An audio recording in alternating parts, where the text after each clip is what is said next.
Hey guys, so welcome to this new video, and in this video I'm going to talk about 10 must read books for UPSC civil service exam. Now must read books in the sense that they are books which are not prescribed regularly by most of the toppers or the teachers that you have, because these are kind of out of syllabus. So if I put it lightly, these are out of syllabus books, but it's nevertheless very necessary to read these books, and I'll come to the reason for that later on. Now this is going to be presented by me, and this is all about me, so you can read about me here. Now why I am coming up with this video, the reason is that the pattern of civil service exam, especially mains and to an extent prelims also, okay, the patterns have been changing, or you can say fluctuating a lot in recent times. Okay?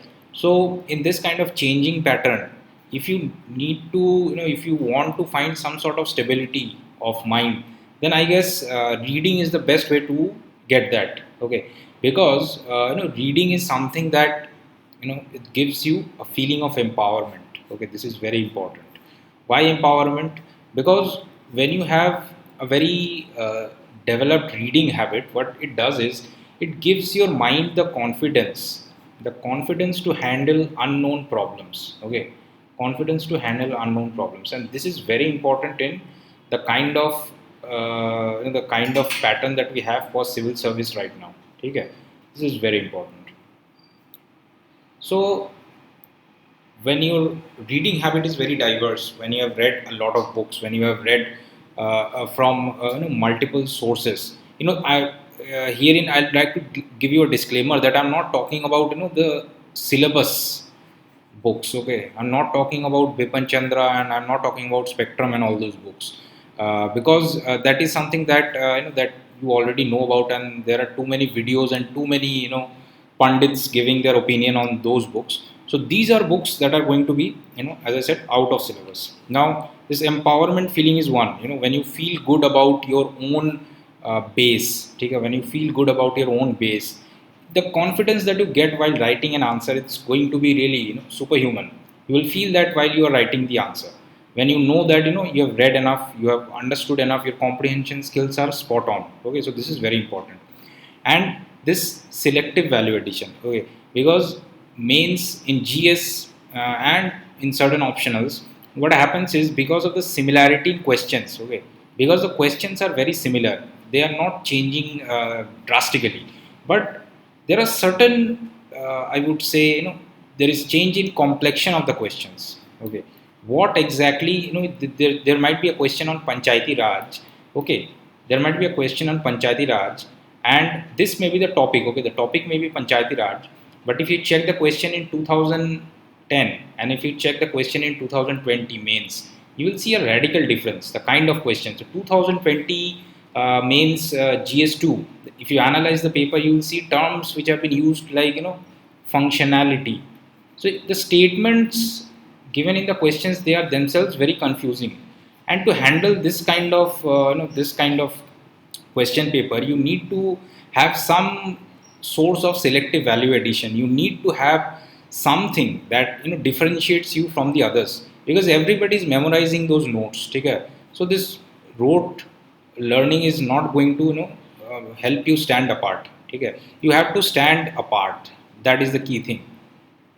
Howsoever you can do it, you please do it. And reading, I think this reading habit is one which really helps you do this. Okay, so if you have any other ways to do it, please go ahead, but for me it has been this reading habit. So selective value addition, and it's all about relative marking. As I mentioned, you have to stand apart.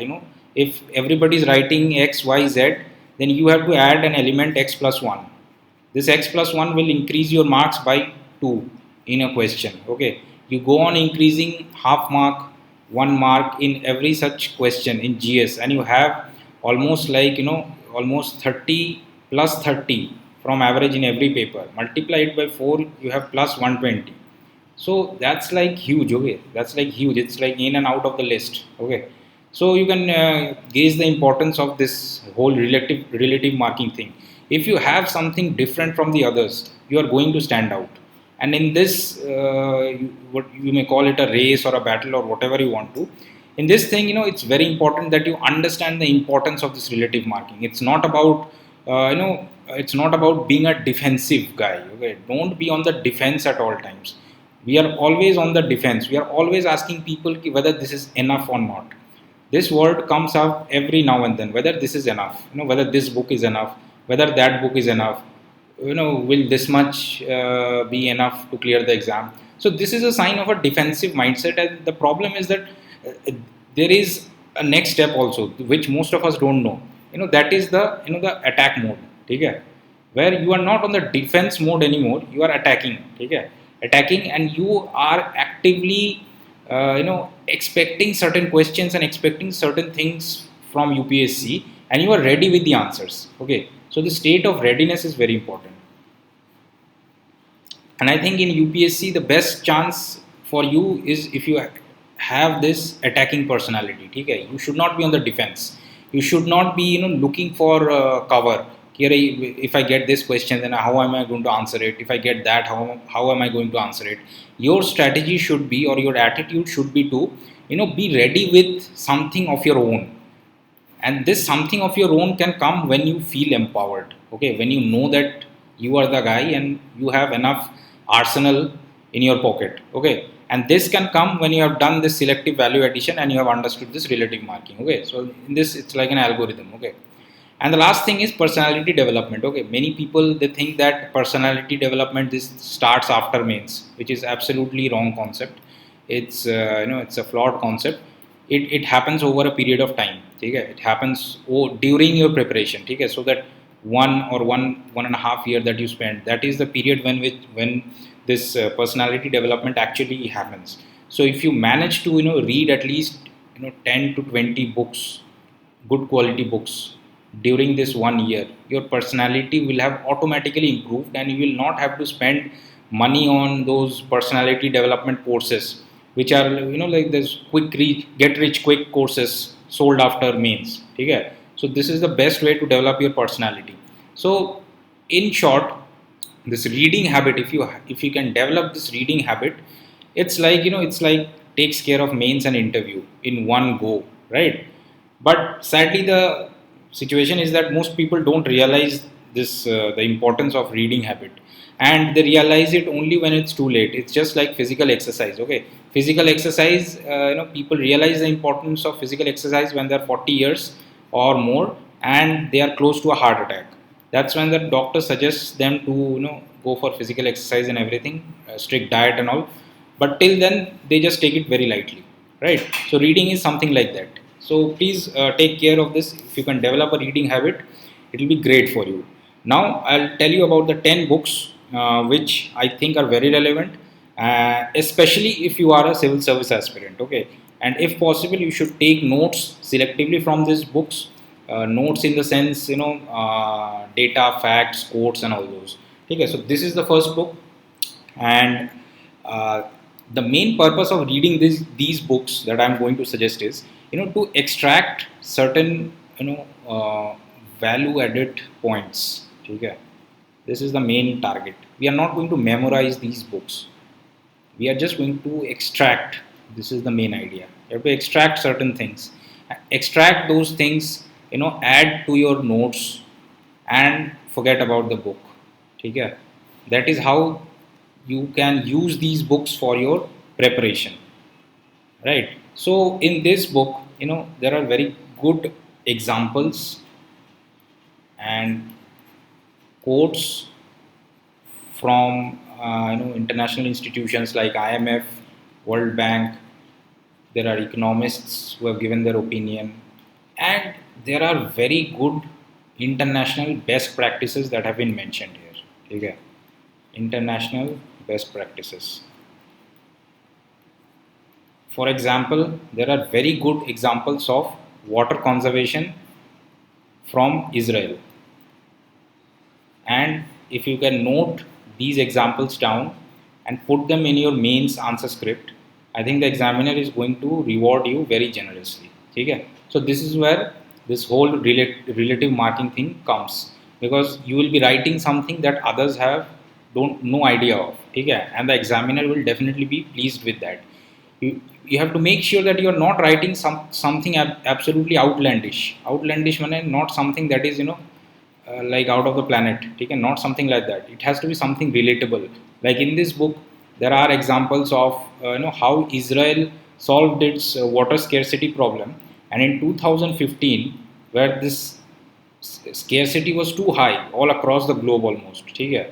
Israel was a water surplus nation. Now, how this happened?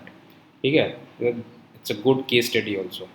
So you will have examples on health and education also. There are 2 or 3 chapters which are very good. So this is the first book that I would recommend, and it's I think recently published. So it's very relevant, I think. So this is the next book by Amitabh Kant. He's the the Niti Aayog CEO, and needless to say, the book is a powerhouse. Okay, it's a definite powerhouse. If you read it, you will get so many nuggets of information. Okay, that you'll be astonished how how this much of analysis is done, and the kind of work that has been you know done in the background. Okay, it's a background work. Most of us, we have no idea of the kind of work that is done by the bureaucracy or the government to make these schemes successful. Okay, we are just we have half-hearted ideas from newspapers and these videos and all. Okay, so this book, you get detailed analysis of how the government is working and what are the steps for transformation. Okay, so you will find very good ideas on e-governance. Okay, you will find very good ideas on public service. It's a great book. You should read this book because this will help you in GS2 and GS4 especially. You'll get very good ideas, right? So moving on, this is the third book. Now I don't think even in political science and international relations, people have read this book, because this is I think it was published I think in 2019 or 20. I'm not sure, but it's a very good book, and it depicts the contemporary situation very well, right? And the added advantage is that if you can use the ideas from this book in PSIR optional, it will be a very new element for the examiner. Okay? Because most other people are quoting the same things which are there in the coaching notes. Okay? So it adds a new element to your answers. Okay? Global order in the 21st century. So this book is actually about how it's the analysis is how the world has moved from west to east, and how the the center of activity. Okay, you can call it economic, political, all such angles you can include, and this book tells you how this shift has happened over the years. Okay, so if you have a question on the how 21st century is the Asian era. Okay, and if you have read this book, I doubt anybody can stop you from scoring the highest marks in that particular answer. So this book is very relevant from that perspective. Okay. So if you can read this book, it's a bit thick, okay, but please, if you have PSIR optional, I would suggest you definitely go for this book. Okay. So next we come to India Automated by Pranjal Sharma. Again, if you have to, if you need to get into a debate on, automation, okay, AI, machine learning, and all these things, which we in which our ideas are mostly restricted to coaching notes. Okay, we mostly neglect these things and restrict ourselves to coaching notes. But in the future, and I can say in the next 2 to 3 years, within the next 2 to 3 years, you will start getting essays. Okay, the essay paper is going to be filled with questions on these things. Okay, AI, machine learning, and robotics, and all those, because this is going to be a part of human society. Okay, how automation is affecting human society, that is going to be a very a very I would say burning topic of debate in the coming years, within the next 5 years for sure. Okay, and in this book you get a lot of data. This is the critical thing, you get a lot of data to substantiate your claims. Okay, as to whether machines are actually replacing humans, or what is the actual situation like. Okay, so most often we get questions on this topic, okay, somewhere indirectly related to this topic, and we do not have enough data to substantiate our stand. But if you read this book and if you take selective notes, there are examples from what Adidas and Nike have done, okay, how they are how they are using automation to cut down the workforce. So these are very good examples. If you can use those examples in your paper, I mean, it will be it will reflect very highly in your marks. Right. So next is this book. This again is a very good book, India Emerging by Sandeep Sen. This was recently published, and this again it's very useful for all the GS papers. You will get tons and tons of data, and very relatable data. Okay, not the type of data that you find in research paper. Okay, that is not the kind of data you have here.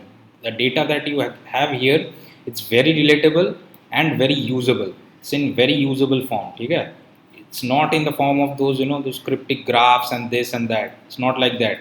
You have these kind of things in magazines like EPW, but we are not going for all that. We are just going for some form of usable data, like how much energy deficit was there in 2015 and how much energy deficit has been there in 2016. What is the what is the progress, and how does it reflect on the sectors. Okay, so there are many such good case studies in this book, and I think in this book is especially important for GS3. Okay, it's not a very big book. Okay, so if you can read this book, please go ahead, take selective notes, and take the data. It's very important. The data given in this book is very important. You can take it. Okay, and please go ahead. So next is the Digital Nation. This book is another masterpiece. Take it, because Digital Nation again, it talks about use of technology in national development. How can you actually put technology to the best use for national development? We have all sorts of half baked ideas, because our our reading is mostly restricted to coaching stuff. So definitely you don't have that kind of incisive analysis. Okay, it doesn't get into our brains that much. Okay, when you read this book, you will see the depth of understanding of the authors.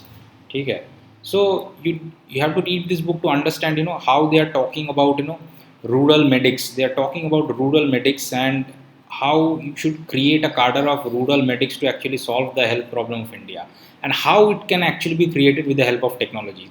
So you can see the name of the book itself. It says Digital, which means bridge plus digital. So it means that if there is a divide, if this is rural and this is urban, then you have to create a bridge between them. Okay, this is the bridge, and this bridge has to be created by digital means. Okay, so this is the purpose of this book, and this book has very good case studies on how this can be done and in which sectors this can be done. So it talks about health sector. Okay, it talks about many other sectors. Okay, it talks about the postal sector, use of India Post. So it opens up your mind, about the possibilities. This opening up of mind is very important. Okay, don't stay restricted to rote learning, please. So next we have this India Unlimited. Okay, so this is by Arvind Panagaria. Okay, yet another very erudite person. He's a true erudite, and in this book, the best thing in this book that I found was the analysis of India's job market. Analysis of India's job market. See, we are always talking about India's unemployment, India's India's that the unemployment is at a 4 decade high, but we do not exactly know what the dynamics of the job market is. We tend to think that maybe this dynamics is only for economists to understand, but that is not true. If you read this book, you will understand. He has explained it in very simple terms. Ki what are the kind of jobs that we actually need? What kind of jobs? Ki whether we need small kind of small jobs. Okay, what jobs? Or do we need the IT sector jobs? What should be the dynamics that can solve the problem. You definitely cannot have like 2 crore IS officers, right? You cannot have 2 crore IS officers. That cannot be the job dynamic. But you can have 2 crore MSME workers. That can definitely happen. So how to work for this and how to make it optimal? Okay? How to balance it between the various sectors, service, industry, agriculture. How to go about balancing this, right? So this was the best part in the book. But again, the book is about a lot of other things. So you can go through the book and note down selectively. Next, we come to this New World Disorder. Okay, this is by Shashi Tharoor. Yet again, for PSIR students, I would say this is a must read. I think this book has not yet attracted the attention of the coaching institute, so that's why you do not see much of this book. Okay, and people are still sticking to Pax Indica of Shashi Tharoor. Okay, but I think this book is the real follow-up from Pax Indica. Pax Indica was also by Mr. Shashi Tharoor, and this book was released. I think I read it in early 2020. Okay, I read it in Jan 2020. Uh, it was published sometime around that period. Okay, this book is actually explains what has happened, in reality right now all across the globe. What is the what are the factors affecting the equilibrium, affecting the global equilibrium? Okay, so this book is another real piece of work, and you should go ahead and read it. And if you are a PSI or optional guy, you should definitely read it if you want a definite edge over the other aspirants in paper 2. Okay, paper 2 section B, please, right? Sapiens, needless to say, this is a very famous book, and people with anthro optional generally talk about this book. But I would say this is a must read for anybody. Okay, I would say anybody should read it because it actually tells you why we do what we do. Okay, why we do what we do. Why it talks about the basic fundamentals of human society. That how humans actually evolved, the evolution of the human brain, and how technology actually changed the dynamics. So it's a great read, and even though you may not find much quotable substance in the book, because it may not be directly relatable to CSE. Okay, not directly relatable to CSE, but I believe if you are in the starting phases of your preparation, you should definitely read this book. It will broaden your mind, and that is the main purpose. Broaden the mind. Otherwise, if you keep reading things with a very restricted mind, a narrow mind, you are not going to get the optimum benefit from those things, right? Now, this is the book that I wanted to mention right at the beginning, but I kept it for the end because this book is a real gem. I was really, really impressed by this book, and any CSE aspirant should definitely read this book. It's bit thick, okay? It's thick. So if you are discouraged by the thickness of the book, I cannot do anything. But if you can, get your way through the book, and if you can understand what the book talks about, you will really be, you will really empower your brain, which I talked about earlier. Empower your brain. Okay? It talks about how institutions, this is the key word across the entire book, how institutions they shape nations, and how the colonialists, okay, how the colonialists they set up extractive institutions. Okay, extractive is the word, extractive. The institutions were meant to extract wealth out of the colonies, and these institutions they persisted even after independence. Okay? And so these nations continue to be third world. This adds a very exciting dimension to the whole analysis of third world countries. Okay? Analysis that we have read so far, most of you must have read it already. Third world countries ka analysis, but this book adds another dimension. It's a brilliantly written.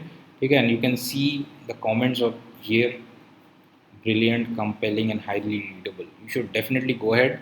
And this author, actually, I read his I read his articles very insightfully. uh, he writes in this Project Syndicate magazine, so I follow his writings very purposefully. Okay, and I'm very impressed by the way he has written this book. Okay, so please read this book, and I think it's a sincere request from my side. And you will see, after a year or so, if you manage to read this book, you will see the kind of development in your thinking, especially if you're a CSE aspirant. So this is it, and this is my bookshelf. Okay, I have a huge bookshelf, and some of it has already been transferred to other areas. Okay, because it's not enough, and it's still additions are still going on. So as you can see, this was the book I was talking about, Why Nations Fail. Okay, and I read a lot of other books. So happy reading, and I'll keep suggesting more books later on. I'll be suggesting spiritual books, and I'll be talking about spirituality later on. Okay, this is another dimension that most of us Indians unfortunately do not know of. Even though India is the holy land of spirituality, but we do not know the benefits of spirituality, even though we are in India. Okay, so I'll talk about spiritual books, and I'll also talk about autobiographies later on in some other videos. Okay, so for now, this is it from my side. Okay, so thank you. Happy reading.